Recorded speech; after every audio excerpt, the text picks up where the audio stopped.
We are no different than a dog when you think about it, right? See, you think and I think that we're so evolved and we're humans and therefore we should have different standards. We really don't. The reality is that we're just like a dog. We need to serve, we need purpose, we need routine. And in the absence of service, purpose, and routine, guess what? We begin to dig holes in our life, don't we? You begin to dig holes in your life through overeating, over drinking, over vaping, smoking weed, through pornography, through escaping through television and social media. Those are all holes that you're digging in your life. It's the absence of routine, service, and purpose. And ironically, the human condition is that in the absence of routine, service, and purpose, we must figure out how to find those things. Like when I think about how I was able to build my empire, how I was able to build my companies, build an international fitness franchise, supplement company, coaching business, the project, experiential events, take equity in different companies and be an investor in half a dozen other companies. It all came down to purpose, service, routine. And I want to break this down for you guys because, again, if you don't have it, you will find yourself digging holes in your life, right? It's so easy to go out and smoke weed and numb yourself and to escape with alcohol and television and food and infidelity and pornography. But at the end, you wake up the next day feeling like a piece of shit, like you've done nothing worthwhile to move the needle of life forward, that you are not an example to anybody. You are at most, you are a cautionary tale to humanity of how not to be. And then you wonder why you're depressed and anxious and you're stressed and you're overwhelmed and you're on the verge of a panic attack. Well, it's because you don't have what millionaires have, the millionaire success mindset. And that's what I want to teach you today.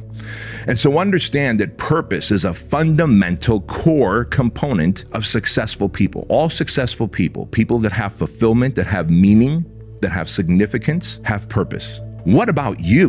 What about the fact that you are still where you were last year and the year before and the year before that? And I want to talk to you about developing your purpose because so many people out there think that they need to go out and find their purpose. Your purpose is not lost. It's not like a thing that's lost under a rock or behind a tree that you're going to go find. You've got to develop your purpose. And I can tell you that for me, my purpose is to coach humanity to their highest level. I figured that out about myself. But that journey started some 23 years ago when I was a personal trainer. See, even as a personal trainer, I was still a coach, except I was helping people with their fitness goals because fitness changed and transformed my life. Working out helped me lose the weight, gave me confidence and self-esteem and self-worth, made me feel like I was worthy of love and acceptance by humanity. And what I realized as a personal trainer, though, and this is how you develop your purpose, I realized, you know what? As much as I love personally training people in the gym, what I loved even more was the conversations I would have with my clients between sets, giving them those aha moments, giving them those mental breakthroughs,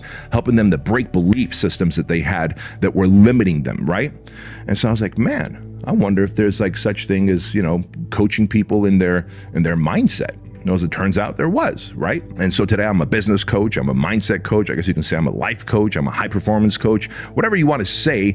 I've really whittled down what my core purpose is in life. And over those 20 years, I figured out that as I go through different phases of life, my purpose changes, but it still stays in that same category of serving others, right? But what is your purpose? And so you might wonder then, hey man, how do I find my purpose? Like, where do I start? Right? How do I develop it? Challenge yourself. Like this is what I do with my coaching clients. When they're with me and they're like, all right, man, look, I'm making good money, but I feel like I'm called to do something different, but I don't know what I'm called to do. I feel like I have different purpose. And here's how I help them develop and figure out what that is. If all of your life expenses were taken care of and you still have the same awesome lifestyle, you don't have to worry about running your business, what would you go out there and do for free? Boom, I would do this. I'm like, great. Then be so good at it that people pay you. I would have done personal training for free, but I got so good at it that people paid me for it. You might know what your purpose is today, but 5 or 10 years from now, when you're in a different phase of life, you may be out of alignment and incongruent with what you're doing.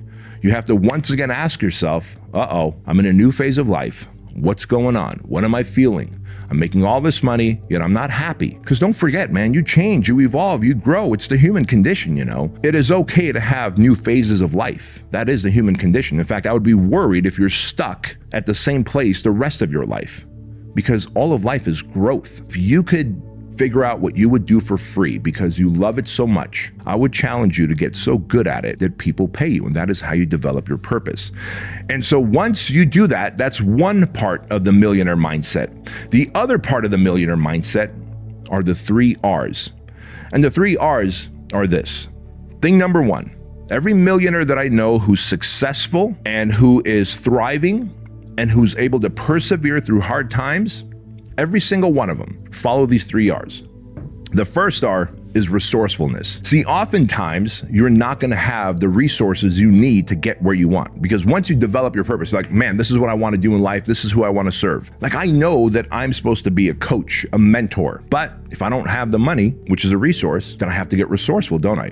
And oftentimes in life, like, millionaires who have the success mindset realize that they have to be resourceful when they don't have the resources. You can't just stop simply because you don't have the resources. You got to get scrappy and get resourceful. That's R number 1. R number 2 is to be relentless. It is to constantly go to war with everything that you're doing. When I go into the gym every morning, I am battling that inner bitch. I am battling the heavy weights. When I come to work, I imagine in my head this relentless mindset that I have, that there's someone out there and their only life's mission is to put me out of business. And I know you're like, damn, bro, that sounds intense. Yes, be intense. The millionaire success mindset requires you to be intense, to be unreasonable with your goals, to be relentless. I go to war with everything I do. If I'm sitting in a L10 meeting, a level 10 meeting with any of my leadership teams, like, to me, that's the war room. We are at war and how we're going to figure out how to get leads and market and create funnels and make offers and run ads and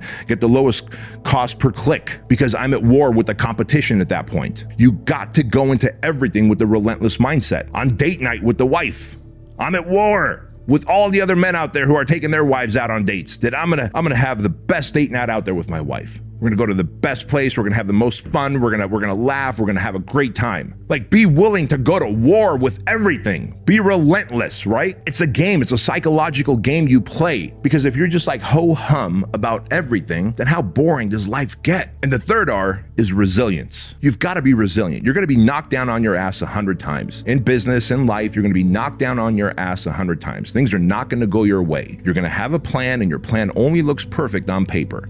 But I can tell you this, the moment you go to execute your plan, many things will go wrong. And when they do, are you going to be resilient, get knocked down and get back up? Or are you just gonna play the victim, play dead, say, well, this wasn't meant to be, and fail? To me, there's no such thing as failure. There are temporary defeats, but there's no such thing as failure. And I share that with you because if you can be resourceful, if you can be relentless, and if you could be resilient, then you will make it in life. Understand that problems are a part of life. Understand that problems are good. They are there to help you build your problem-solving muscles. See, most people think that the only muscles they have are the muscles on their body. But you've got mental muscles, you've got emotional muscles, you've got problem-solving muscles, you've got money-making muscles, and you need things to go wrong so that you can exercise those muscles. And resiliency, the best example of resiliency that I can give you is the difference between the garden weed and an orchid. And true, the orchid is pretty, but the orchid is goddamn fragile. What I mean by this is, the orchid, if it gets too much sun, it dies. Too much water, it dies. Not enough water, it dies. If you plant the orchid next to another plant, it dies. That's why orchids are just like in their own little solo container. And if you ever look at an orchid, it's got a little stick. They put a little stick next to it, and they use little hair clips to hold the little motherfucker up. It can't even hold up its own neck. That's how fucking weak the orchid is. Yes, it's pretty, but it's weak. Now, do you want to be an orchid, or do you want to be a garden weed? A garden weed, on the other hand, a garden weed is resilient, isn't it? Because a garden weed has such resiliency. I've seen garden weeds grow out of cement, out of the side of a telephone pole. I've seen it grow out of concrete. I've seen it grow in my backyard. I've gone to Home Depot and Lowe's back in the day and looking for some kind of garden weed spray to kill the weeds. And no matter what I use, fucking weeds keep coming back. Like, I want to be a garden weed, not an orchid. A garden weed is resilient. It doesn't need water. It doesn't need fucking sunshine. It doesn't need hot or garden weed will grow anywhere. That is the resilient mindset that you need. Guys, and I share this with you because if you were not developing a purpose, and if you were not resourceful, relentless, and resilient in your pursuit of your purpose, you will never achieve it. And like a dog who lacks purpose, service, and routine, you will fall into a place of depression and anxiety.